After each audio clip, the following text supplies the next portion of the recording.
Ibigay niyo sa akin ang bata at hayaan ko kayong mamatay ng mabilis.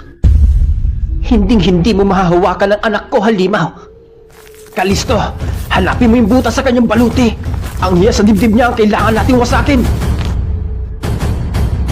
Simulan na natin ang kwento. Sa isang liblib na baryo sa Agusan del Sur, noong taong 1961, ang katahimikan ng gabi ay madalas na binabasag ng huni ng mga kuliglig at malayo na tahol ng mga aso. Dito naninirahan ang pamilya ni Antonio at Soledad, kasama ang kanilang nag-iisang anak na si Kalisto. Ang kanilang bahay ay yari sa matibay na kahoy at kawayan, napapalibutan ng malalawak na taniman ng saging at nyoga. Simple ang kanilang pamumuhay, ngunit may lihim na tinatago ang mag-asawa na hindi pa batid ng kanilang anak. Isang gabi, habang naghahanda ng hapunan si Soledad, napansin niya ang kakaibang bigat ng hangin. Lumapit siya sa bintana at tinignan ang madilim na kagubatan. "Antonio, nararamdaman mo ba ang lamig ng hangin?" tanong ni Soledad habang mahigpit na hawak ang sandok. Lumapit si Antonio sa kanyang asawa at ipinatong ang kamay sa balikat nito.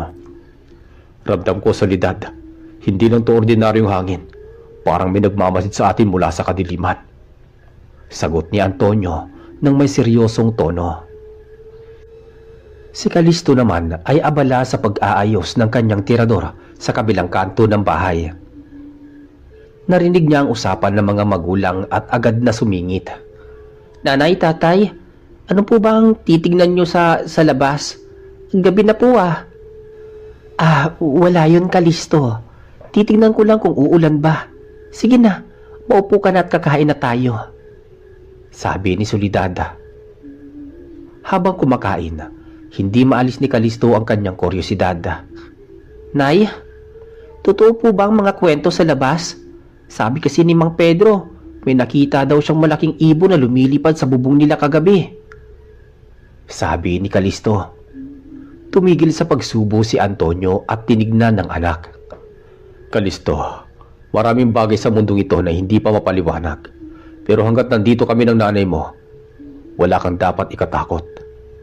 "Pero tay, bakit lagi may dalang itak si Mang Pedro at may nakasabit na bawang sa pinto nila?" usisa pa ni Kalisto. "Kanya-kanyang paniniwala lang yun, anak. Ang mahalaga, ang pananalig natin at mag-iingat." Pagkatapos kumain, pumasok na si Kalisto sa kanyang silid, ngunit hindi siya makatulog. May naririnig siyang mga kaluskos sa taas ng kanilang bubong. Parang may mga kuko na kumakalmot sa tuyong dahon ng anahaw. Sa kusina naman, nagbubulungan ng mag-asawa. "Nandiyan na sila, Antonio. Amoy ko na ang lansa ng kanilang presensya," bulong ni Soledad. Nagbago ang anyo ng kanyang mga mata, naging mas matalas at tila may liwanag na nagmumula sa loob. Kinuha naman ni Antonio ang isang lumang tela na nakatago sa ilalim ng kanilang altar. Inilabas niya ang isang piraso ng kawayan na kasing laki lamang ng daliri. Ang kanyang mutya ng kawayan. "Huwag kang mag-alala, Soledad. Handa na ako. Hindi nila makukuha ang ating anak." "Kailangan protektahan ang paligid ng bahay. Gagamitin ko ang kaunti kong usok para malito sila," sabi ni Soledad. Kumuha siya ng ilang tuyong dahon at mga ugat na nakatago sa isang banga. Maya-maya biglang narinig ang isang malakas na kalabog sa may bubunga. Nanay, tatay!" sigaw ni Kalisto mula sa kwarto. Agad na tumakbo ang mag-asawa patungo sa anak. "Huwag kang lalabas ng kwarto, Kalisto. Doon ka sa ilalim ng iyong kumot," utos ni Antonio nang makapasok sila. "Ano po yun? May magnanakaw po ba?" "Hindi magnanakaw ang kalaban natin ngayon, anak. Manatili kang tahimik," sabi ni Soledad habang hinahawakan ang noo ng anak. Sa haplos na iyon naramdaman ni Kalisto ang kakaibang init na nagpakalma sa kanyang kaba. Maya-maya, lumabas ang mag-asawa sa sala. Doon nakita nilang may isang mahabang dila na unti-unting bumababa mula sa siwang ng kisame. Ito ay kulay itim, malagkit at may mga tusok-tusok. "Ngayon na, Antonio!" sigaw ni Soledad. Binunot ni Antonio ang kanyang itak na may mga ukit na orasyon. Isang nakakangilong tili ang umalingaw-ngaw sa buong paligid. Ang dila ay mabilis na umurong paitaas at nawala. "Huwag niyo silang hahayaang makalayo," sabi ni Soledad. Lumabas siya sa balkonahe at itinaas ang kanyang mga kamay. Nagsimulang humangin ng malakas sa paligid ng bahay. Kahit na ang mga puno ay hindi gumagalaw sa malayo. "Soledad, may 3 sa likod ng bahay," wika ni Antonio habang tumatalon pababa ng hagdan. Nakita ni Calisto ang lahat mula sa siwang ng kanyang pinto. Nanlaki ang kanyang mga mata nang makitang ang kanyang ama na nakikipagbuno sa isang nilalang na may katawan ng tao pero may malaking pakpak at pulang mga mata. Si tatay? Si tatay ba yun? Bakit kakaiba ang kanyang lakas?" Hindi makapaniwala sa nakita na bulong ni Calisto. Nakita niya ang kanyang ama na hinawakan ng mutya na kawayan. Biglang nagliwanag ang katawan ni Antonio. Ang bawat suntok at taga niya sa aswang ay tila may kasamang kislap ng kuryente. Hindi kayo magtatagumpay! Sabi ni Antonio habang sinasaksak ang balikat ng aswang. Sa kabilang banda, nakita ni Calisto ang kanyang ina na nakatayo sa gitna ng bakuran. Hindi gumagamit ng sandata si Soledad, ngunit sa tuwing ituturo niya ang kanyang kamay sa mga aswang, tila may puwersang tumatalsik sa mga ito. "Ano yun? Anong ginagawa ni nanay?" Bulong ni Calisto sa kanyang sarili. Naalala niya ang mga kwento ng kanyang lola tungkol sa makapangyarihang manggagamot at tagapagtanggol. Yun ay isang babaylan. Maya-maya, isang aswang ang sumubok na sumugod kay Soledad mula sa likuran. "Nanay, sa likod mo!" Malakas na sigaw ni Calisto. Mabilis na lumingon si Soledad. Sa isang kumpas ng kanyang kamay, biglang may lumabas na parang mga baging mula sa lupa at iginapos ang aswang. "Salamat, Calisto. Manatili ka sa loob," sabi ni Soledad habang hinihingal. Nagtipon-tipon ang mga aswang sa isang malaking puno na hindi kalayuan sa kanilang bahay. 5 silang lahat, 4 na lalaki at isang babae na tila siyang pinuno. "Soledad, Antonio, matagal na naming hinahanap ang inyong kadugo. Ang dugo ng isang babaylan at ang lakas ng isang antingero," wika ng babaeng aswang na may mahabang puting buhok. Hindi niyo makukuha ang aming pamilya, Minerva. Bumalik na kayo sa pinanggalingan niyo bago ko pa ubusin ang inyong lahi. Banta ni Antonio at Soledad. Tumawa ng nakakakilabot si Minerva. "Marami kami, Soledad. Hindi nyo kami kayang pigilan habang buhay." Maya-maya, sumugod ang 4 na aswang ng sabay-sabay. Si Antonio ay hinarap ang 2 gamit ang kanyang itak at ang kapangyarihan ng kanyang mutya.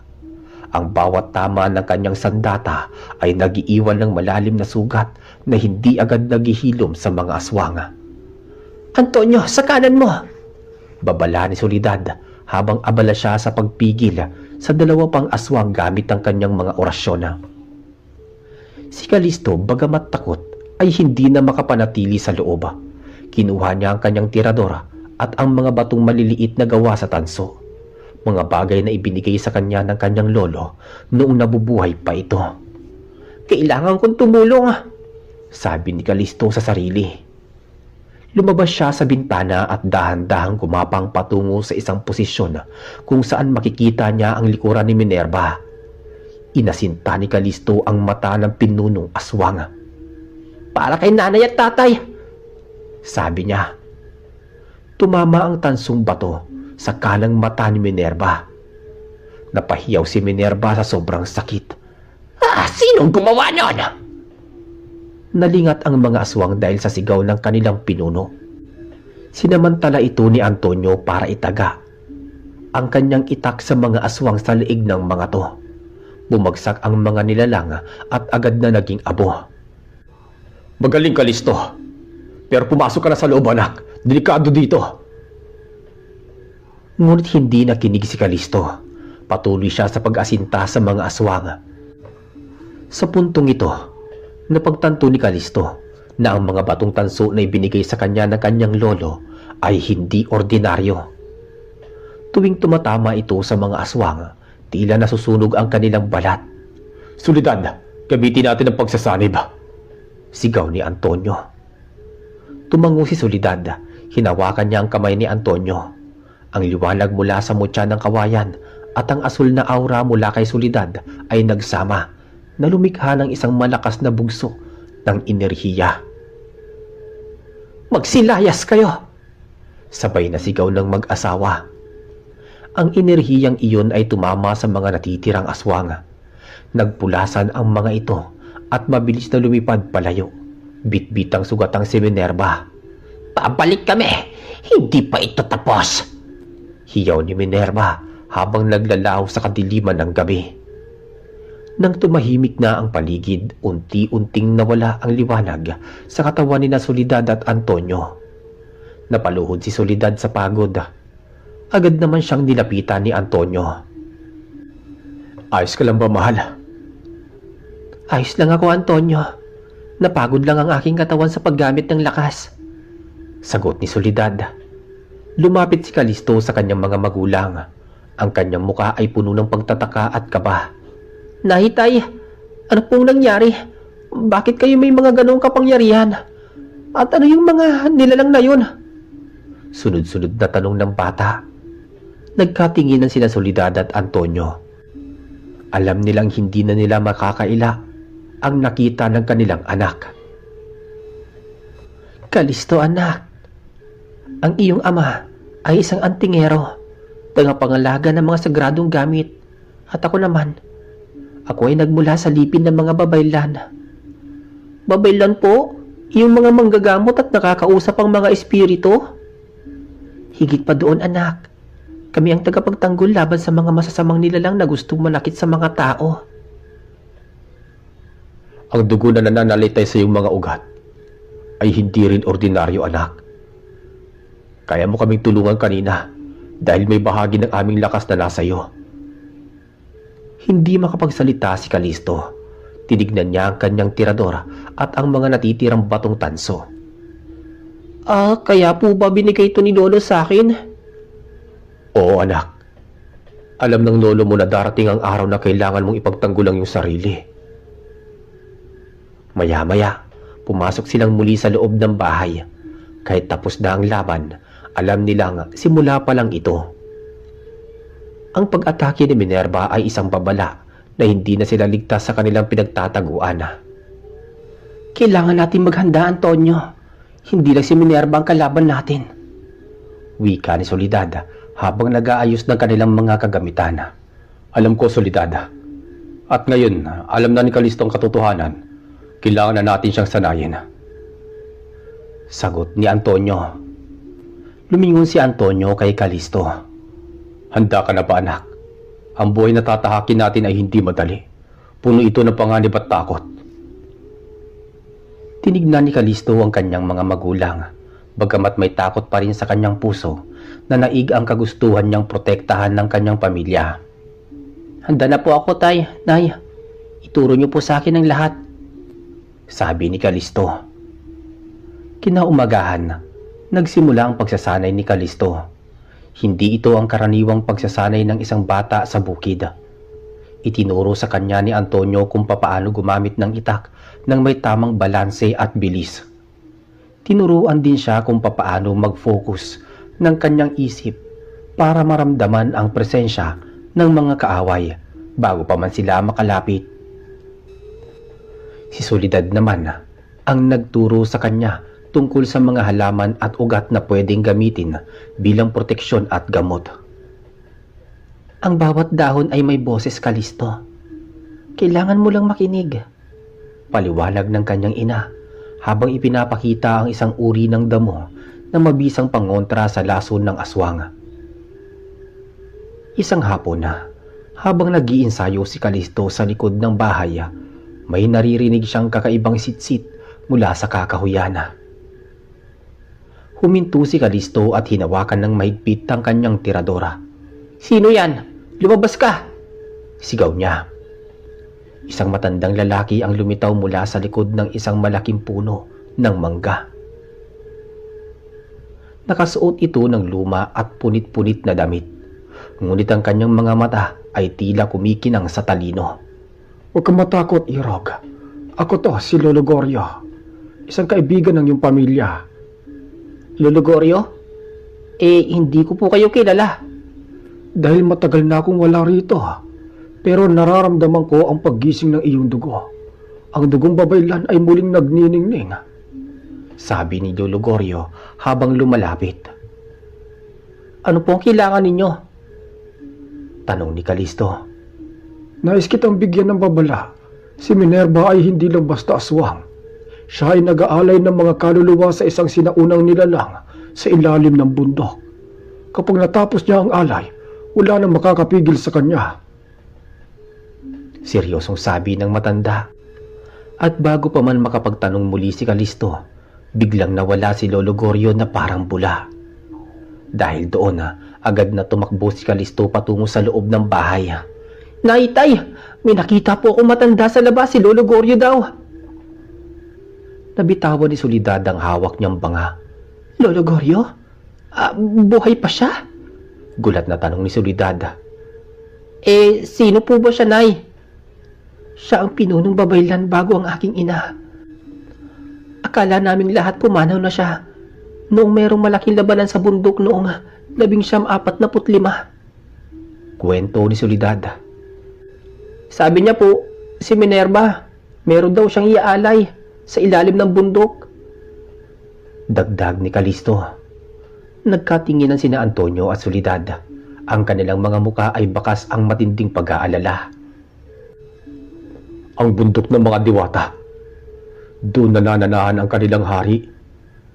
"Kung gayon, kailangan natin kumilos bago pa mahuli ang lahat," sabi ni Soledad. Nagsimulang magbalot ng gamit ang pamilya. Alam nilang kailangan nilang harapin ang kalaban sa mismong kuta nito. Ang tahimik na buhay sa agusan ay pansamantalang natatapos upang bigyan daan ng isang madugong labanan. "Kalisto, isuot mo to," sabi ni Antonio habang ibinibigay ang isang maliit na kwintas na may pendant na gawa sa tanso at kahoy ng kidlat. "Ito ay proteksyon. Huwag mo itong hubarin kahit anong mangyari." "Opo, tay."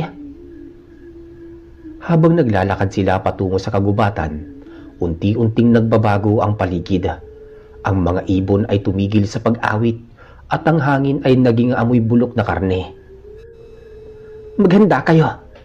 Napasok na natin ang teritoryo nila," babala ni Soledad. Biglang may mga aninong mabibilis na gumagalaw sa paligid nila.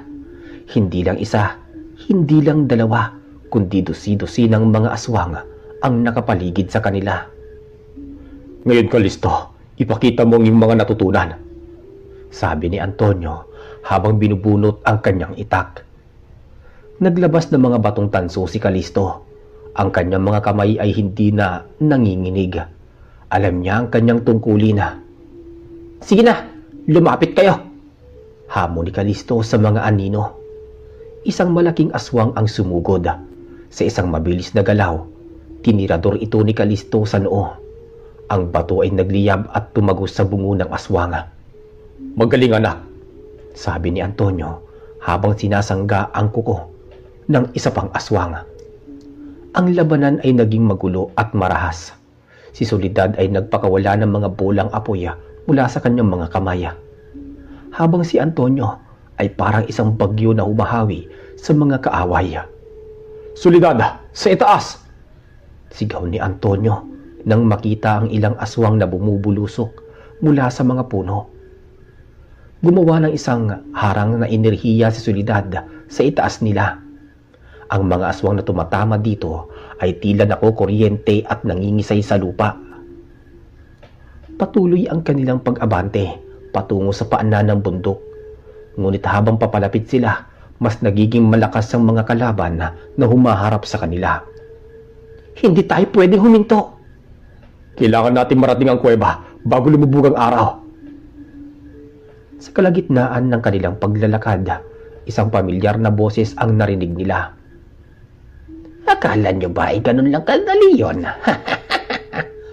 Lumitaw si Minerva, ngunit sa pagkakataong to, hindi na siya mag-isa. Kasama niya ang dalawang higante na tila mga bungisngis, pero may mga pakpak ng aswang. Ang mga bungisngis na may pakpak? Akala ko, alamat lang sila. Gulat na sabi ni Antonio. Sa ilalim ng kapangyarihan ng hari, lahat ay posible. Nakangising sabi ni Minerva. Ang kanyang sugat sa mata ay wala na. Pinalitan ito ng isang kumikinang na pulang bato. Kalisto, protektahan mo ang likuran namin. Kami na ang bahala sa mga higanting to. Utos ni Soledad sa kanyang anak. Nagsimula ang pinakamabigat na labanan sa buhay nila. Ang bawat hakbang ng mga higante ay nagyayanig sa lupa. Si Antonio ay sumasabit sa mga baging para maabot ang ulo ng mga higante, habang si Soledad ay pilit na iginagapos sa mga ito gamit ang kapangyarihan sa kalikasan. Kailangan ko ng tamang tiyempo. Bulong ni Kalisto. Nakita niya ang pulang bato sa mata ni Minerva. Iyon ang pinagkukunan niya ng lakas. Kumuha si Kalisto ng kanyang huling 3 batong tanso. Pinagsama-sama niya ito sa kanyang tirador. Kailangang tumama to. Dagdag pa niya. Habang abala naman si Minerva sa paghalakhak at pag-uutos sa mga alipores niya, binitawan ni Kalisto ang tirador. Ang 3 batong tanso ay nagsama-sama at naging isang malaking bulalakaw na tumama ng diretso sa pulang bato sa mata ni Minerva. Napasigaw si Minerva habang nagkakapira-piraso ang pulang bato. Dahil sa pagkabasag ng bato, ang mga higante ay nawalan ng kontrol at unti-unting naging bato. Ang mga aswang sa paligid naman ay nagpulasan dahil sa takot. "Ngayon na, Soledad!" sigaw ni Antonio. Itinutok ni Soledad ang kanyang kamay kay Minerva. Isang malakas na liwanag ang lumabas at tumama sa pinunong aswang na naging sanhi ng pagkatunaw nito. Hinihingal na napaupo ang pamilya sa lupa. Ang paligid ay unti-unting tumatahimik, ngunit ang kuweba sa bundok ay nakabukas pa rin. Tila naghihintay. Natalo ba natin sila? Tanong ni Kalisto habang pinupunasan ng pawis sa kanyang muka. Si Minerva lang ang nawala, anak. Ang hari ay nagising na. Seryosong sabi ni Soledad habang nakatingin sa kuweba. Mula sa loob ng kuweba, isang malalim na ungol ang narinig na nagpayanig sa buong bundok ng diwata. Isang pares ng naglalakihang pulang mata ang dahang-dahang lumitaw sa kadiliman. "Handa na ba kayo?" tanong ni Antonio habang mahigpit na hawak ang kanyang itak. Handa na po, itay. Sagot ni Kalisto. Tumayo din si Soledad. Ang kanyang mga mata ay nagniningning muli sa asul na liwanag. Para sa ating pamilya at para sa lugar na to. Dahan-dahang lumapit ang pamilya sa pintuan ng kuweba. Handang harapin ang pinakamalaking hamon sa kanilang buhay. Ang mga anino sa loob ay tila sumasayaw, nag-aanyaya sa kanila ng isang labanan na magtatakda ng kapalaran ng lahat. Ang mga yabag ni na Antonio, Soledad at Kalisto ay lumikha ng mahinang alingaw-ngaw sa loob ng madilim na kuweba. Ang amoy ng kuryente at nabulok na laman ay lalong tumapang habang napapalalim sila sa kuta ng hari. Ang mga pader ng kuweba ay hindi gawa sa ordinaryong bato. May mga ugat itong tumitibok na kulay lila. Tila ba ang buong bundok ay isang buhay na organismo? Huwag kayong lalayo sa akin. Bulong ni Soledad. Itinaas niya ang kanyang kanang kamay. at isang maliit na bolang apoy ang lumitaw sa kanyang palad upang magsilbing ilaw. "Tay, tignan niyo po ang sahig," sabi ni Kalisto sabay turo sa mga buto ng hayop at kung ano-ano pang labi na nagkalat sa kanilang dinadaanan. "Dito ba sila nagdadala ng mga biktima nila?" "Oo anak, ang hari ay hindi lang kumakain ng laman. Kinukuha din niya ang kaluluwa ng kanyang mga biktima para mapanatili ang kanyang lakas," sagot ni Antonio habang ang kanyang mutya ng kawayan ay patuloy na naglalabas ng mahinang kislap. Isang babala na malapit na ang matinding panghaniba. Maya-maya biglang huminto ang tibok ng mga ugat sa padera. Ang katahimikan ay naging nakabibingi. Mula sa kadiliman sa unahan, isang malalim at bureto ng boses ang umalingaw-ngaw. "Soledad, ang huling anak ng mga dakilang babaylan. At si Antonio, ang antingerong akala ay itinago ang kanyang pamilya sa aking paningin." Wika ng boses.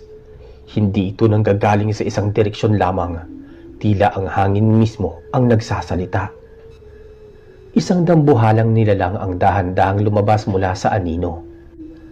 Ang hari ay tila hindi mukhang ordinaryong aswang. Siya ay may taas na 10 talampakan. Ang balat ay tila baluti ng pagong na kulay itim. At may mga sungay na gawa sa matitigas na ugat ng puno. Sa kanyang dibdib ay nakabao ng isang malaking hiyas na kulay dugo. Ang pinagmumulan ng kanyang kapangyarihan.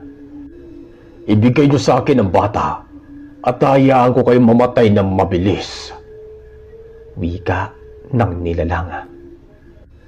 "Hinding-hindi mo mahahawakan ng anak ko, halimaw ka!" sigaw ni Soledad. Agad niyang winasiwas ang kanyang kamay at naglabas ng mga matatalas na dahon ng hangin na tumatama sa balat ng hari. Ngunit tumawa lang ang hari. Ang mga sugat sa kanyang balat ay agad na naghilom. "Ang lakas ng babaylan ay humihina sa paglipas ng panahon. Wala ka ng kapangyarihan laban sa akin." Sumugod ang hari ng napakabilis na hindi inaasahan para sa kanyang laki. Sinalubong siya ni Antonio gamit ang kanyang itak. Ang bawat pagtama ng bakal sa balat ng hari ay naglalabas ng mga kislap. "Kalisto, hanapin mo ang butas sa kanyang baluti. Ang hiyas sa dibdib niya ang kailangan nating masakin," sigaw ni Antonio habang pilit na sinasangga ang malakas na hampas ng halimaw. Naghanap ng pwesto si Kalisto. Kinuha niya ang kanyang tirador at ang mga natitirang batong tanso. Ngunit alam niyang hindi sapat ang ordinaryong asinta dito. "Nay, kailangan ko ng tulong. Hindi tatagos ang bato ko sa balat niya." Narinig ni Soledad ang tawag ng anak.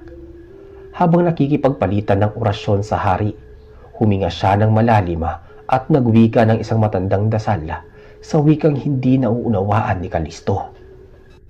"Anak, itaas mo ang iyong tirador," utos ni Soledad. Itinaas ni Kalisto ang kanyang sandata. Isang asul na liwanag mula kay Soledad ang dumaloy patungo sa tirador ni Kalisto. Ang mga batong tanso ay nagsimula manginig at naging kulay puti sa sobrang init. "Ngayon na, Kalisto, habang abala siya sa iyong ama," sigaw ni Soledad. Si Antonio ay kasalukuyang nakikipagpuno sa ilalim ng malaking paa ng hari. "Ngayon na anak, hindi ko na siya kayang pigilan ng matagal." Tumalon si Kalisto sa taas ng isang malaking tipak ng bato para mas maging malinaw ang kanyang pag-atake. Pinatama niya ang kanyang paningin sa gitna ng hiyas sa dibdib ng hari. "Para sa mga taong pinatay mo, demonyo ka!" sigaw ni Kalisto. Binitawan niya ang tira. Ang batong tanso na binalot ng lakas ng babaylan ay humaging-humangin na parang isang kidlat. Tumama ang bato sa mismong gitna ng hiyas. Nagkaroon ito ng maliit na lamat at isang nakangingilong tili ang kumawala sa bibig ng hari. Ang kuweba ay nagsimulang mayanig. Ang mga bato mula sa kisame ay nagsimulang magbagsakan. "Mga lapastangan!" Hiyaw ng hari. Itinulak niya si Antonio palayo at sinugod si Kalisto. Kalisto! Ilag! Mabilis na gumamit ng orasyon si Soledad para gumawa ng pader sa lupa sa harap ni Kalisto. Ngunit sa isang suntok lang ng hari ay nadurog ito. Sa huling sandali, sinalo ni Antonio ang atake gamit ang kanyang likod upang protektahan ang anak. Tatay! Sigaw ni Kalisto nang makitang tumilapo ng kanyang ama at tumama sa pader ng kuweba. Antonio! Sigaw ni Soledad. Tumakbo siya patungo sa asawa. Duguan si Antonio, ngunit gising pa ito. Ang mutya ng kawayan sa kanyang liig ay nabasag. Ayos lang ako. Ang hiyas, kailangan mabasag ng tuluyan, sabi ni Antonio. Tumingin si Soledad sa hari na ngayon ay lalong nangangalit. Ang lamat sa kanyang dibdib ay naglalabas ng itim na usok. Gagamitin ko ang huling lakas ko. Kalisto, kailangan mong tumira ng sabay sa aking pag-atake. Ito na ang huling pagkakataon natin. Seryosong sabi ni Soledad. Ang kanyang buhok ay tila lumulutang sa hangin at ang kanyang mga mata ay naging purong asul. Hinawakan ni Soledad ang kamay ni Kalisto. Nararamdaman ni Kalisto ang buong kasanayan ng kanilang lahi na dumadaloy sa kanya. Ang tapang ng mga mandirigma at dugo ng mga babaylan. Handa na ako, Nay, sabi ni Kalisto. Ang kanyang boses ay hindi na parang isang bata, kundi sa isang tunay na tagapagtanggol. Sumugod muli ang hari, handang tapusin ang pamilya, pero sa pagkakataong to, hindi sila umatras. Naglabas si Soledad ng isang dambuhalang ibon na gawa sa apoy at liwanag mula sa kanyang mga kamay. Lumaban ka! Espiritu ng kalikasan! Ang ibong apoy ay sumalpok sa hari, dahilan upang mapatigil ito at mapatingala. Dahil dito, bumukas ng husto ang bahagi ng kanyang dibdib kung saan nanduroon ang lamat na hiyas. Inasinta ni Kalisto ang huling pagkakataon. Tapos ka na! Sabi niya. Ang huling bato ni Kalisto ay tumama ng eksakto sa lamat. Sa pagkakataong to, ang hiyas ay tuluyang nadurog sa libu-libong piraso. Isang nakabibinging pagsabog ng itim na enerhiya ang naganap. Ang haring aswang ay unti-unting naging alikabok. Simula sa kanyang mga paa hanggang sa kanyang ulo. Ang kanyang mga tili ay unti-unting humina hanggang sa maging isang bulong na lamang ng hangin. Nang mawala ang usok, ang kuweba ay nagsimulang gumuho ng tuluyan. Kailangan nating lumabas dito, sabi ni Antonio. Pilit na tumatayo sa tulong ni Soledad at Kalisto. Tumakbo sila palabas ng kuweba habang ang mga bato ay nagbabagsakan sa kanilang likuran. Sa huling sandali, bago tuluyang masarahan ang lagusan, nakalabas sila at sumubasob sa damuhan sa may labas. Ang sikat ng umaga ay nagsisimula ng sumilip noon sa mga bundok. Ang kadiliman ng gabi ay natapos na. Hinihingal na nahiga ang tatlo sa damuhan. Pinapanood ang pagsikat ng araw. Tapos na po ba talaga, Nay? Nagawa ba natin talunin ng kalaban? Tanong ni Kalisto habang nakatingin sa kanyang mga sugatang kamay. Hinalikan ni Soledad ang noo ng kanyang anak. Ang hari ay wala na. Pero ang mundo ay malawak, Kalisto. Marami pang katulad niya magtatago sa kadiliman. Pero ngayon, alam na natin na kaya natin silang harapin. Habang naglalakad sila pabalik sa kanilang munting bahay sa baryo, alam ni Kalisto na hindi na siya ang dating pilyong bata lang. Siya ay anak ng isang antingero at isang babaylan. At ang kanyang kwento ay nagsisimula pa lamang. Pagdating nila sa kanilang bakuran, nakita nila ang mga kapitbahay na nagtitipon. Tila nararamdaman ang pagbabago sa paligid. Antonio, Soledad, ano ang nangyari sa bundok? Tanong ni Mang Pedro na may dalang itak. Nagkatinginan ng mag-asawa at ngumiti ng tipid. Wala yun, Mang Pedro. Nilinis lang namin ng ilang mga damo na nakasagabal sa daan. Sagot ni Antonio. Pumasok sila sa kanilang bahay. Ngunit bago pumasok si Soledad, lumingon siya sa kagubatan at bumulong ng isang pasasalamat sa mga espiritong tumulong sa kanila. Sa loob ng bahay, habang nag-aayos ng sugat, napansin ni Kalisto ang isang maliit na kislap sa kanyang bulsa.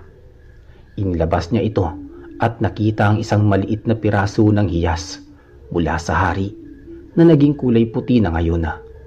"Nay, tingnan niyo po to," sabi ni Kalisto. Kinuha ni Soledad ang piraso at tinitigan ito. "Isang bagong agimat. Mukhang may sarili ka ng proteksyon, anak." Ngunit sa gitna ng kanilang pahinga, isang malakas na katok ang narinig nila sa kanilang pinto. Hindi ito katok ng isang kapitbahay. Ang bawat katok ay may kasamang kakaibang pagninig ng hangin. "Sino yan?" tanong ni Antonio. Muling hinawakan ng kanyang itak kahit pagod pa. Ang pinto ay dahan-dahang bumukas at isang lalaking nakasuot ng baronga ang nakatayo doon. Ang kanyang mukha ay pamilyara pero hindi nila matandaan kung saan nila nakita. "Magandang umaga, Pamilya Villente. Ako ang kinatawa ng konseho ng 7 dato. Nabalitaan namin ang ginawa ninyo sa hari." "Anong kailangan ninyo sa amin?" tanong ni Soledad. Pilit na tinatago si Kalisto sa kanyang likuran. "Hindi kami kaaway, pero kailangan ninyong malaman na ang pagpatay sa hari ay nagbukas ng isang pintuan na matagal nang nakasara. At ngayon, ang mga mas matatandang nilalang ay nagsisimula ng magising." Paliwanag ng lalaki. Tumingin ang lalaki kay Kalisto. "Lalo na sa iyo, batang babaylan. Ang iyong dugo ang susi sa darating na digmaan." Nagkatinginan ang pamilya. Ang katahimikan, akala nila ay nakuha na nila. Ipanandalian lamang pala.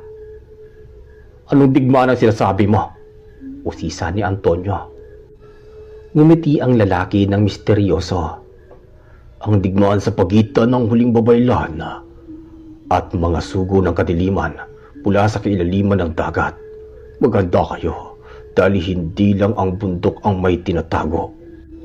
Maya-maya biglang naglaho ang lalaki na nag-iwan lamang ng amoy ng dagat at lumot sa loob ng kanilang bahay. "Nay, tay, ano na pong gagawin natin?" tanong ni Kalisto. Hinarap siya ni Soledad at hinawakan ang kanyang mga balikat. "Gaya ng lagi nating ginagawa, Kalisto, maghahanda tayo dahil ang dugong babaylan ay hindi susuko." At doon sa maliit na bahay, nagsimulang magplano ang pamilya para sa isang mas malaking labanan na hindi lang aswang ang kalaban, kundi mga sinaunang puwersa na matagal nang nakalimutan ng tao. Nagpatuloy ang pagsasanay ni Kalisto, ngunit sa pagkakataong to, hindi na lang tirador ang kanyang gamit. Tinuruan na rin siya ni Soledad kung papaano magbasa ng mga bituin at makinig sa bulong ng dagat. Isang gabi, habang naglalakad si Kalisto sa dalampasigan, nakita niya ang isang babaeng nakaupo sa isang malaking bato.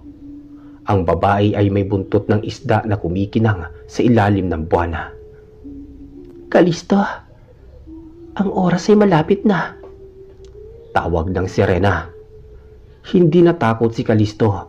Lumapit siya at tumingin sa mga mata ng nilalang. "Sino ka?" tanong ni Kalisto. "Ako ang huling bantay ng 7 dagat. Pinapunta ko rito para sabihan kayo. Ang mga sugo ay paparating na at sila ay hindi nag-iisa." "At sino naman ang kasama nila?" dagdag pa ni Kalisto. "Ang iyong dating kaaway, si Minerva. Hindi siya namatay, Kalisto. Ang kanyang kaluluwa ay nakuha ng mga sugo at ngayon ay mas malakas na siya kaysa dati."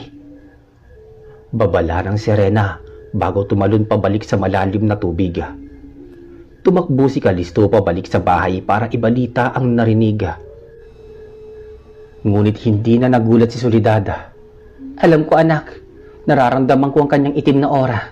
Sa hangin kanina pa. Mukhang kailangan nating lumipat ng lugar. Saan naman tayo pupunta, Nay?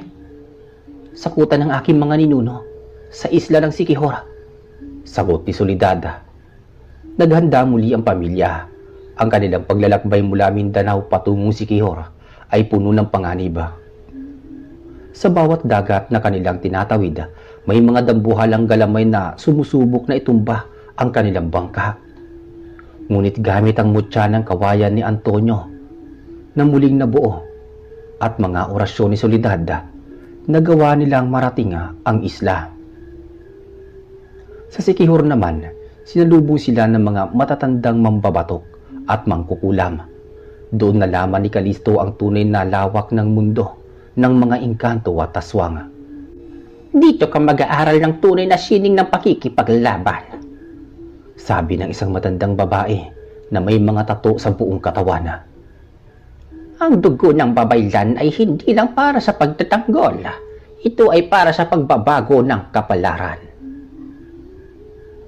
Lumipas ang mga buwan at naging mas biyasa si Kalisto. Ang kanyang kapangyarihan ay lumago hanggang sa kaya niya nitong kontrolin ang elemento ng tubig at hangin ng sabay. Isang araw, habang nagsasanay si Kalisto, biglang nagdilim ang langit kahit tanghaling tapat. Ang dagat sa paligid ng Siquijor ay nagsimulang mag-alboroto. Nandito na sila, sabi ni Antonio habang tinitignan ang abot tanaw. Mula sa tubig, lumitaw ang mga dambuhalang nilalang na kalahating tao at kalahating pusit. At sa gitna nila, nakatayo ang isang babaeng may baluti na gawa sa itim na perlas, si Minerva. Soledad, Antonio, oras na para magbayad. Sigaw ni Minerva. Ang kanyang boses ay tila kulog na yumanig sa buong isla. Hinarap ng pamilya ang hukbo ni Minerva sa dalampasigan, kasama ang mga mambabatok ng isla. Nagsimula ang isang ipikong labanan na nasaksihan ng buong kalikasan. Kalisto, ang dagat ang iyong sandata. Gamitin mo to! Sigaw ni Soledad habang nagpapalipad ng mga bolang apoy sa mga kalaban. Itinutok ni Kalisto ang kanyang mga kamay sa dagat. Isang dambuhalang buhawi ng tubig ang nabuo at humigop sa mga sugo ng kadiliman. Hindi niyo ako matatalo sa sarili kong teritoryo. Hamon ni Minerva, sabay tira ng mga itim na kidlat mula sa kanyang mga kamay. Sinalubong ni Antonio ang mga kidlat gamit ang kanyang bagong itak na gawa sa bulalakaw. Ang labanan ay tumagal ng 3 araw at 3 gabi. Maraming nasugatan, maraming nawala, pero hindi sumuko ang pamilya Valiente. Sa huli, nagawang pagsamahin ni Soledad at Antonio pati Kalisto ang kanilang mga lakas para lumikha ng isang selyo ng liwanag. Ang selyong ito ang tuluyang nagkulong kay Minerva at sa mga sugo sa ilalim ng pinakamalalim na bahagi ng dagat. Nang matapos ang labanan, ang Siquijor ay naging tahimik muli. Ngunit sa pagkakataong to, alam ni Kalisto na ang kanyang tungkulin ay hindi natatapos sa isang laban lamang. Nay, Tay, ano po ang susunod na gawin natin? Tanong ni Kalisto habang nakatingin sa payapang dagat. Ngumiti si Soledad at Antonio sa kanya. Ngayon anak, ikaw na ang magpapasya. Ang dugong babaylan ay nasa iyo na. Ang mundo ay naghihintay sa iyong susunod na hakbang. Dagdag pa ni Soledad. Pinunasan ni Kalisto ang kanyang muka at tumingin sa malayo. Alam niya na marami pa siyang kailangang matutunan. Marami pang kailangang iligtas. Habang naglalakad siya sa dalampasigan, nakita niya ang isang maliit na bata na tila natatakot sa dilim. Lumapit si Kalisto at ngumiti. Huwag ka matakot, bata. Nandito ako at hindi kita pababayaan. At doon nagtapos ang isang kabanata. Ngunit nagsimula ang isang alamat na magpapasalin-salin sa mga susunod na henerasyon.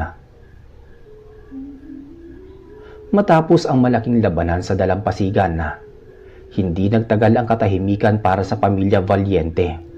Bagamat na eselyo na sina Minerva at ang mga sugo ng kadiliman sa kailaliman ng dagat, alam ni na Antonio at Soledad na ang kapayapaang ito ay parang kalmado bago ang isang malakas na unos. Isang gabi, habang naglilinis ng kanyang itak si Antonio sa balkonahin ng kanilang tinutulian sa Siquijor, lumapit si Soledad na may dalang tasa ng mainit na salabat. Ang kanyang muka ay bakas ng pag-aalala. Antonio, hindi ako mapakali. Ang mga bituin kagabi tila nagbababala. May mas malalim na ugat ng kadilimang ito kaysa sa inaakala natin. Ramdam ko rin yan, Soledad. Ang aking mutya ay hindi kasing ningning ng dati. Tila may humihigop ng lakas nito mula sa malayo. Sagot ni Antonio ng may seryosong tono. Si Calisto na ngayon ay mas matangkad at mas matikas na kaysa noong umalis sila, ay biglang lumabas mula sa loob ng bahay. Hawak niya ang isang lumang mapa na ibinigay sa kanya ng matandang mambabatok. Nay, tay, tignan niyo po ito. Sabi ng matanda, may 3 sagradong dambana sa Mindanao na kailangang protektahan. Kapag ang mga ito ay nakuha ng mga aswang, kahit anong selyo ang gawin natin, babangon at babangon ng mga sugo. Tinignan ni Soledad ang mapa. Ang mga dambana ng lupa, hangin at tubig. Akala ko mga kwentong bayan lamang ang mga to. Hindi sila kwento lang, Nay. Sabi sa akin, ang dambana ng lupa ay matatagpuan sa mismong pusod ng Bukidnon, sa isang bundok na hindi nakikita ng ordinaryong mata. Dagdag pa ni Calisto. Kung gayon, kailangan natin bumalik sa Mindanao. Hindi natin pwedeng hayaang maunahan tayo ng mga kampo ng kadiliman. Sabi naman ni Antonio. Naghanda ang pamilya para sa kanilang pagbabalik. Sa pagkakataong to, hindi na sila simpleng pamilya na nagtatago. Sila ay mga mandirigmang may misyon na. Gamit ang isang maliit na bangka na binasbasan ng mga babaylan ng Siquijor, tinawid nilang muli ang dagat patungong Mindanao.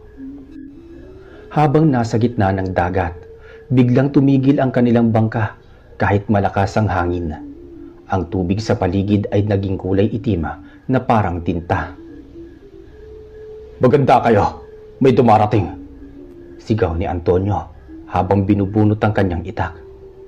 Mula sa itim na tubig, lumitaw ang mga nilalang na tinatawag na berberoka. Sila ay mga aswang na tubig na humihigop ng tubig at ibinubuga ito ng malakas para malunod ang kanilang biktima. Calisto, gamitin mo ang iyong kontrol sa tubig. Utos ni Soledad sa kanyang anak. Nagsimulang bumigkas ng orasyon ang bata. Itinaas ni Calisto ang kanyang mga kamay.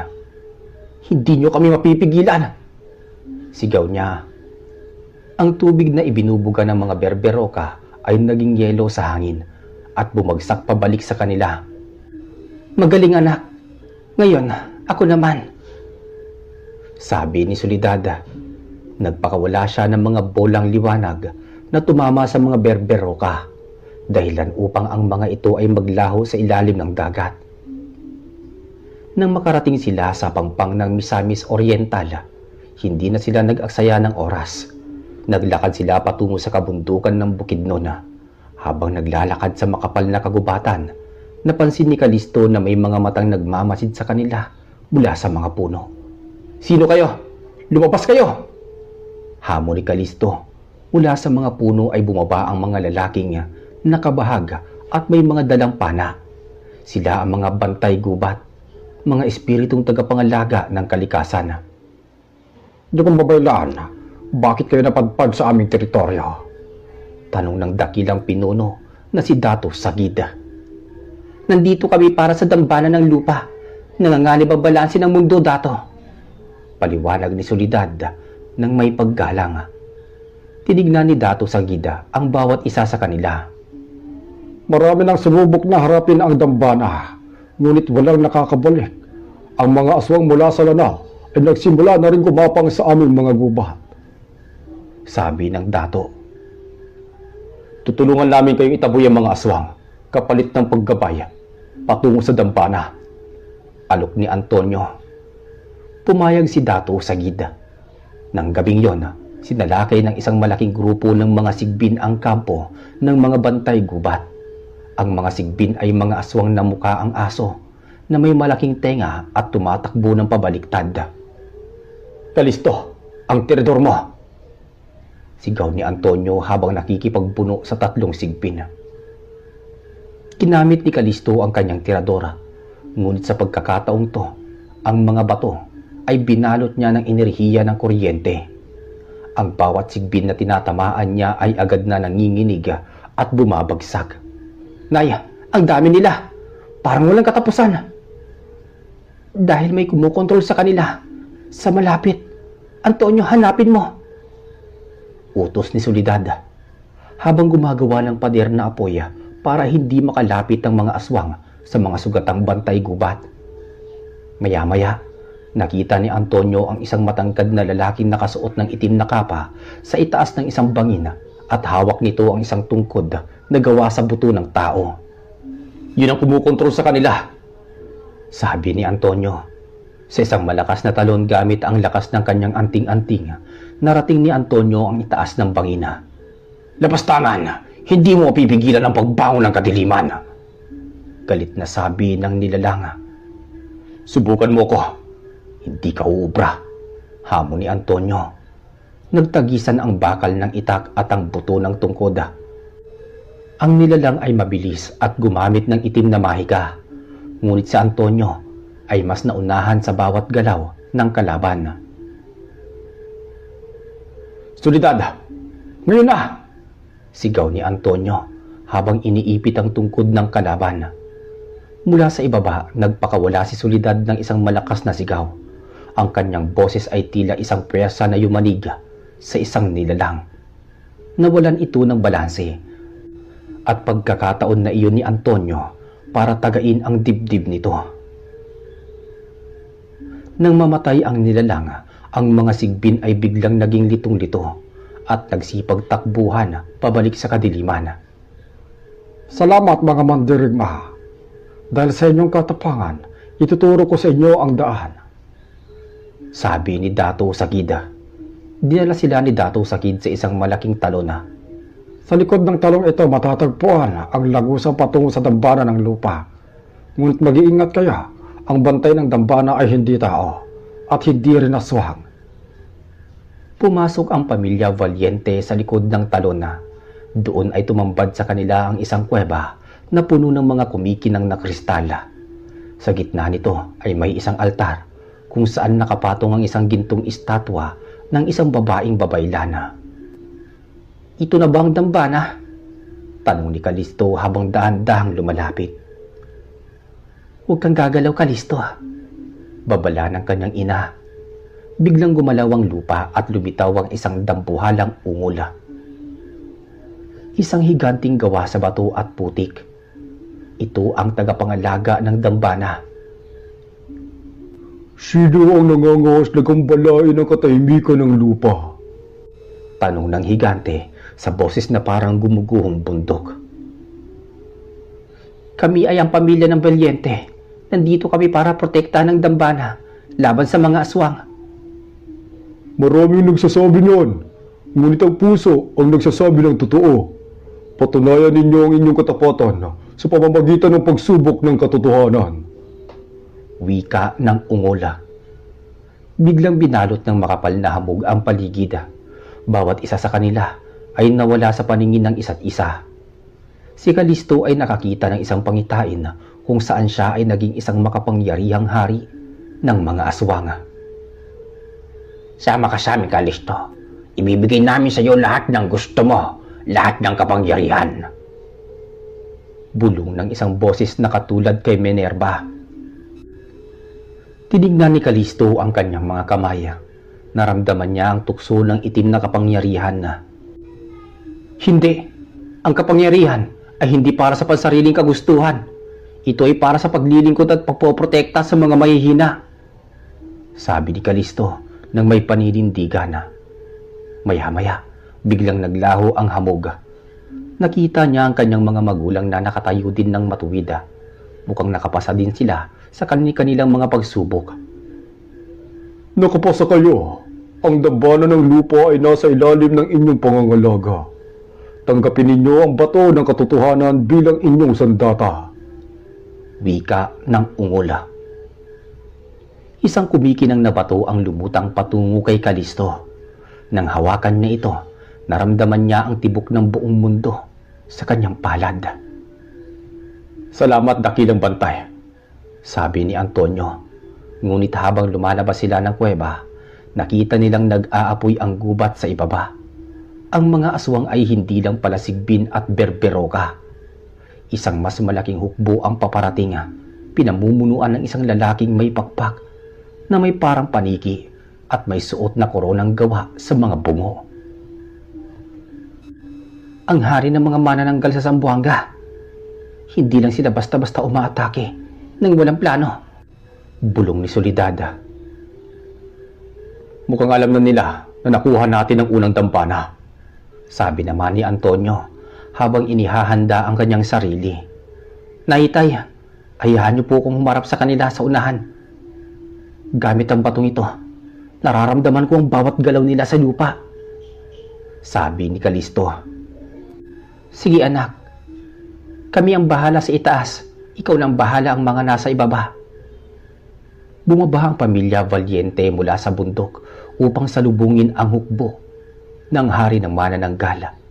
Libu-libong aswang ang nakahanay, handang pumatay. Ibigay ninyo ang bato ng katotohanan at baka hayaan ko pa kayong mabuhay bilang aking mga alipin. Sigaw ng hari habang lumilipad sa itaas. Ang dugong babaylan ay hindi kailanman magiging alipin. Demonyo ka! Itinanim niya ang bato ng katotohanan sa lupa. Isang malakas na lindol ang naganap. Ang lupa ay bumuka at nilamon ang mga aswang na nasa unahan. Mula sa ilalim ng lupa, lumabas ang matatalas na kristal na tumatama sa mga manananggal na lumilipad. Ano ang plano mo? Paano mo nagawa na ang isang batang iyon ay... Nagsimula ang isang madugong labanan sa paanan ng bundok. Si Soledad ay gumamit ng mga orasyon para sa pasabugin ang mga aswang sa himpapawid, habang si Antonio naman ay parang kidlat na tumatabas sa mga hanay ng mga kaaway. Antonio, sa kaliwa mo! Sabi ni Soledad. Isang malaking tikbalang ang sumubok sumuntok kay Antonio. Ngunit mabilis itong naiwasan ng huli at tinaga ang binti nito. Si Kalisto naman ay hinarap ang mga pinuno ng mga aswang. Gamit ang kanyang tirador at ang bato ng katotohanan, ang bawat tira niya ay parang kanyon na nagpapasabog sa mga kalaban. Hinding-hindi niyo makukuha ang dambanang to, sabi ni Kalisto habang pinapatalsik ang isang grupo ng mga aswang na pusa. Habang nagpapatuloy ang labanan, napansin ni Soledad na may kakaibang ritual na ginagawa ang hari sa bandang itaas. Gumawa ito ng isang itim na lagusan. Antonio, kailangang mapigilan ang lagusan na yan. May tinatawag siyang mas masama, mas malakas na nilalang. Sigaw ni Soledad. Subukan nating abutin, pero masyadong mataas. Kalisto, gamitin mo ang lakas ng lupa para itulak kami pataas. Tumango si Kalisto. Itinutok niya ang kanyang mga kamay sa kinilalagyan ni Soledad at Antonio. Ang lupa sa ilalim nila ay biglang tumaas ng napakabilis. Nang marating ni Soledad at Antonio ang itaas ng hari, sabay silang umatake. Ang liwanag ng babaylan at ang lakas ng antingero ay nagsama upang tamaan ang lagusan. Hindi maaari ito! Malapit na siyang dumating! Hiyaw ng hari bago siya tinamaan ng malakas na enerhiya at tumilapon palayo. Ang lagusan ay sumabog, ngunit bago ito tuluyang magsara, isang dambuhalang kamay na may mahabang kuko ang sumunggab sa gilid ng lagusan. Isang nakakapangilabot na tawa ang narinig ng lahat. Babalik ako. At sa susunod, wala nang dambanang makakapigil sa akin.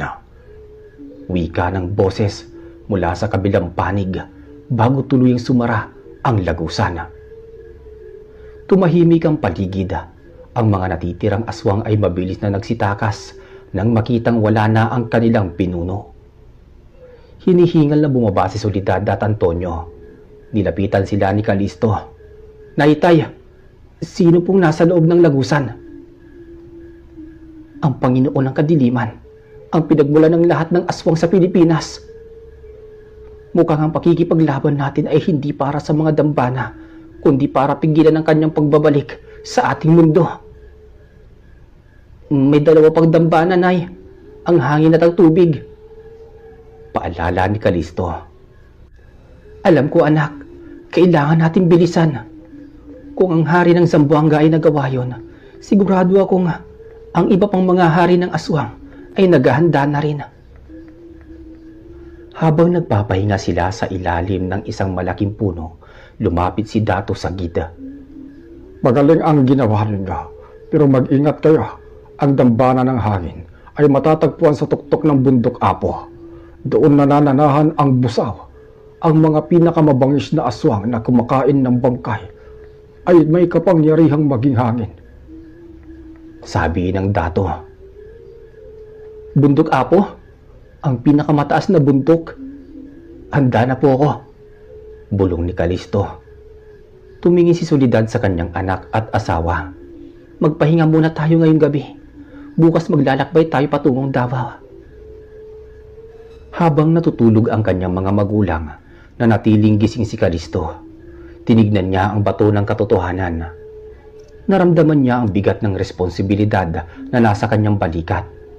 Hindi na lang siya basta pilyong anak lang, siya na ang pag-asa ng lupain. Kinaumagahan na, bago sila umalis, may isang maliit na ibon na kulay ginto ang dumapo sa balikat ni Calisto. Ito ay isang adarna, ngunit mas maliit.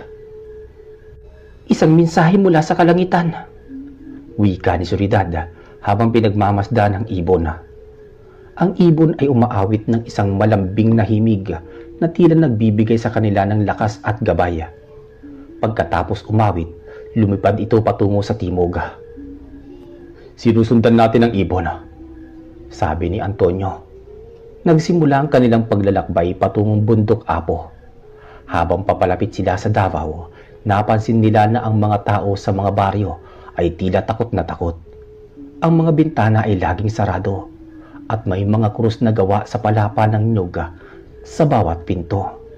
"Nay, bakit parang mas matindi ang takot ng mga tao dito?" "Dahil ang mga busaw, anak, ay hindi lang basta pumapatay. Kinukuha nila ang anyo ng iyong mahal sa buhay para malinlang ka," paliwanag ni Soledad.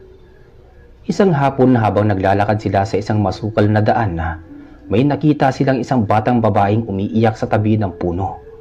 "Tulong! Nawawala po ang nanay ko!" hikbi ng bata. Lalapit sana si Calisto pero pinigilan siya ni Antonio. "Tignan mo ang anino niya, Calisto. Tumingin ka sa lupa. Ang anino ng bata ay hindi mukhang bata, kundi isang nilalang na may mahabang kalamay at walang muka." "Isang amalanhig," sigaw ni Soledad. Mabilis na nagbago ng anyo ang bata at naging isang nakakatakot na nilalang na pilit silang hinahabol.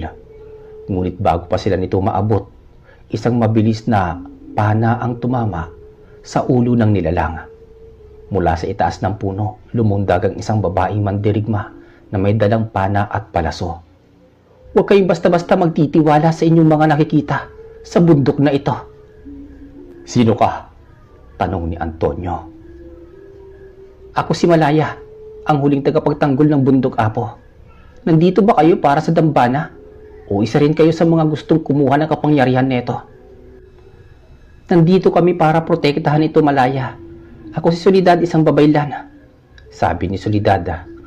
Nang marinig ang salitang babaylan, nagbago ang ekspresyon ni Malaya. Ibinaba niya ang kanyang pana. "Matagal na kami naghihintay sa inyo. Ang mga busaw ay sinakop na ang tuktok ng bundok. Ang dambana ay malapit nang mabuksan ng kanilang pinuno, si Haring Bakunawa," sabi ni Malaya. Bakunawa? Ang dambuhalang sawa na kumakain ng buwan?" gulat na tanong ni Calisto. "Hindi ang orihinal na Bakunawa. kundi kinuha lamang kanyang pangalan at lakas. Paliwanag ni Malaya.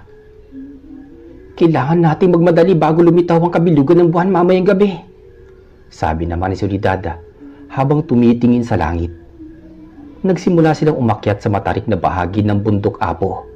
Ang hangin ay naging napakalamig at mahirap makahinga. Habang tumataas sila, nararamdaman nila ang mga busaw na bumubulong sa kanilang mga tenga. Sinusubukang sirain ang kanilang konsentrasyon. Huwag kayo makikinig sa kanilang mga bulong. Paalala ng babaylan. Nang marating nila ang tuktok, nakita nila ang isang dambuhalang kawa ng bulkan. Sa gitna nito ay may isang lumulutang na plataporma kung saan nakatayo si Haring Bakunawa. Siya ay may suot na baluti na gawa sa mga kaliskis ng sawa at may hawak na sibat na naglalabas ng itim na usok. Huli na kayo, mga tagapagtanggol. Ang buwan ay malapit nang maging pula at ang dambana ng hangin ay magbibigay sa akin ng lakas para lipurin ang lahat ng tao. Hindi namin yan nahayaang mangyari. Sigaw ni Kalisto habang inihahanda ang kanyang tiradora. Ngunit bago pa lang sila makakilos, daan-daang mga busaw ang lumabas mula sa usok ng bulkan at pinalibutan sila. Si Antonio at Malaya humarap sa mga busawa. Si Kalisto at Soledad pinuntahan ng hari. Nagsimula ang isang magulong labanan sa tuktok ng bundok Apo. Si Antonio at Malaya ay magkatuwang sa pagtatabas ng mga busaw. Ang mga palaso ni Malaya naman ay may kasamang apoy habang ang itak ni Antonio ay naglalabas ng banal na liwanag. Si Soledad naman ay gumawa ng isang tulay na gawa sa liwanag patungo sa plataporma. Sige na Kalisto anak, takbo! Tumakbo si Kalisto sa tulay habang si Soledad ay pilit na hinaharangan ang itim na kidlat na itinitira sa kanya ng Haring Bakunawa. Batang hangal, akala mo ba kaya mo ang lakas ng isang Diyos? Sigaw ng Haring Bakunawa habang winawasiwas ang kanyang sibat. Ginamit naman ni Kalisto ang bato ng katotohanan para protektahan ang kanyang sarili. Ang bawat tama ng sibat ay naggagawa ng malakas na pagsabog.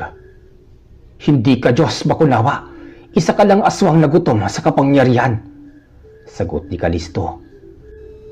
Nakita ni Kalisto ang pagkakataon. Ginamit niya ang lakas ng hangin na nagsisimulang lumabas mula sa dambana. Ang kanyang tirador ay binalot ng isang maliit na ipo-ipo. Ang bato ay tumama sa sibat ni Bakunawa. Dahilan upang ito ay mahati sa dalawa. Dahil dito, ang itim na usok ay bumalik sa katawan ni Bakunawa at nagsimulang sunugin siya mula sa loob.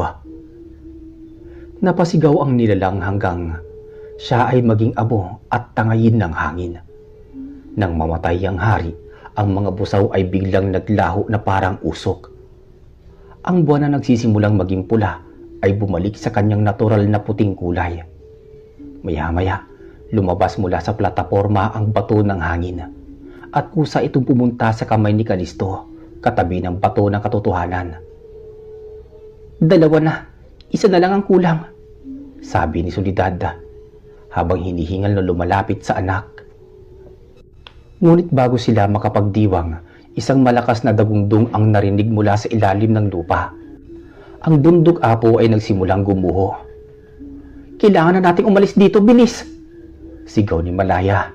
Habang bumababa sila, nakita nila ang dagat sa malayo. Ang tubig ay tila kumukulo at isang dambuhalang tsunami ang nabubuo. Ang dambana ng tubig! Bulong ni Soledad. Sinasalaki na to. Saan ito matatagpuan, Nay? Sa ilalim ng lawa ng Lanao, ang lugar ng mga mairay, ang mga aswang sa ilalim ng tubig na may kakayahang kontrolin ng isip. Paliwanag ni Soledad. Wala nang oras. Kailangan natin makarating doon agad. Sabi naman ni Antonio. Ngunit bago sila makahakbang, isang pamilyar na anino ang humarang sa kanila. Isang babaeng may puting buhok at pulang mga mata. Minerva! Gulat na sabi ni Kalisto. Akala nyo ba ay ganun lang kadali yun? Ang selyo sa Sikihor ay nabasag na. At ngayon ako ang tatapos sa inyo. Nakangising sabi ni Minerva. At sa pagkakataong to, hindi siya mag-isa. Kasama niya na ang hukbo ng mga manananggal mula sa Zamboanga at ang mga natitirang sugo ng kadiliman. Maganda kayo! Ito na ang huling labanan bago natin marating ang huling dambana. Nagkatinginan ng pamilya Valiente. Ang kanilang mga mukha ay puno ng determinasyon. Alam nilang ang kapalaran ay nakasalalay sa kanilang susunod na galaw. Ang hangin sa tuktok ng bundok Apo ay naging kasing talim ng mga itak. Sa gitna ng nanggangalit na bagyo, nakatayo si Minerva, mas malakas at mas nakakatakot kaysa dati. Ang kanyang mga mata ay hindi na pula kundi purong itim, tila dalawang butas na hinigop ang lahat ng liwanag. Solidad, Antonio, at munting Kalisto. Tawa ni Minerva, isang tunog na parang pagkiskis ng mga buto. Ang inyong paglalakbay ay magtatapos dito. Ang Panginoon ng Kadiliman ay nagbigay sa akin ang kapangyarihan na hindi nyo kailanman maisip. Minerva, ang kadiliman ay walang hangganan, ngunit ang liwanag ng isang ina ay hindi kailanman magdidilim. Sagot ng babaylana. Itinaas niya ang kanyang mga kamay at ang kanyang asol na aura ay nagliyab ng mas matindi kaysa sa lahat ng kanilang nakaraang labanana. Kalisto, ihanda mo ang mga bato. Antonio, sa aking likuran. Utos ni Soledad. Sumugod ang hukbo ng mga manananggal at sugo. Si Malaya, ang mandirigma ng bundok Apo, ay nagpakawala ng mga nagliliyab na palaso na tila mga bulalakaw sa langit. Si Antonio naman ay naging isang buhawi ng bakal. Ang kanyang bawat taga ay nagiiwan ng bakas ng banal na liwanag na tumutunaw sa mga aswang. Para sa pamilya namin, sabi ni Antonio habang sinasangga ng sabay-sabay ang pag-atake ng 3 sugo. Habang nagkakagulo, nakatuon ang paningin ni Kalisto kay Minerva. Ramdam niya ang panginginig ng 2 batong hawak niya, ang bato ng lupa at bato ng hangin. Tila naghahanap ang mga ito ng kanilang kapareha. Nay, ang huling dambana, nararamdaman ko to, sabi ni Kalisto. Biglang bumukas ang lupa sa paanan ni Minerva. At mula sa kailiman ng lawa ng lanaw na matatanaw sa malayo, isang higanting haligi ng tubig ang pumailan lang patungo sa kanila. Sa loob ng haliging yun ay ang bato ng tubig, ang huling piraso ng kalikasan. Sa akin mapupunta yan! Sigaw ni Minerva. Lumipad siya patungo sa bato ng tubig, ngunit mabilis siyang hinarangan ni Soledad gamit ang mga baging nagawa sa puno ng enerhiya. Kalisto, ngayon na! Pagsamahin mo 3 lakas! Utos ni Soledad habang ang kanyang katawan ay nanginginig na sa tindi ng kapangyarihang pinipigilan niya. Tumalon si Kalisto patungo sa gitna ng labanan. Hawak niya ang kanyang tirador ngunit hindi na ito ordinaryong tirador. Sa bawat dulo nito ay nakakabit ang bato ng lupa at bato ng hangin.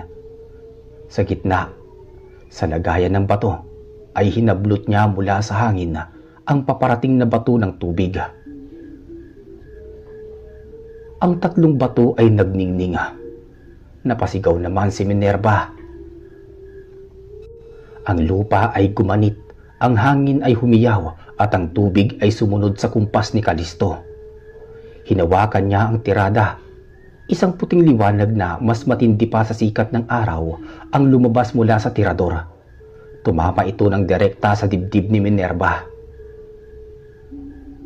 Napasigaw si Minerva.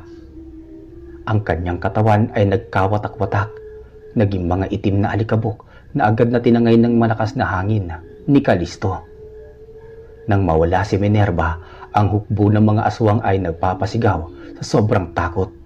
Nagsipagtakbuhan pabalik sa kadiliman. Ang itim na ulap na bumabalot sa buong lugar ay unti-unting napawi at ang kulay gintong sikat ng araw ay muling yumakap sa mga bundok at dagat. Napaluhod si Soledad sa damuhan. Hinihingal at duhaan. Agad naman siyang nilapitan ni na Antonio at Calisto. Nagawa natin, mahal ko. Nasugpo natin ang kasamaan. Bulong ni Antonio habang niyayakap ang kanyang asawa at anak. Ang mga dambana, ligtas na po ba sila, Nay? Tanong ni Calisto. Ngumiti si Soledad, isang matamis at payapang ngiti. Ligtas na sila, anak, dahil ang tunay na dambana ay wala sa mga bundok ulawa. Ito ay nasa ating mga puso, ang pagmamahal na nagbibigay sa atin ng lakas na lumaban para sa tama. Makalipas ang ilang buwan, bumalik ang pamilya Valiente sa kanilang munting bahay sa Agusan del Sur. Ngunit para kay Calisto, tila dumaan lang ang 100 karunungan. Ang buhay sa baryo ay nagpatuloy.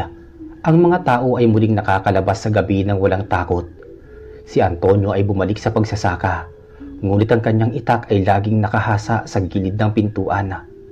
Si Soledad naman ay patuloy na nanggagamot sa mga may sakit gamit ang mga halaman at kanyang munting himala. Si Calisto, sa kabilang dako, ay madalas makitang nakaupo sa ilalim ng malaking puno ng nara.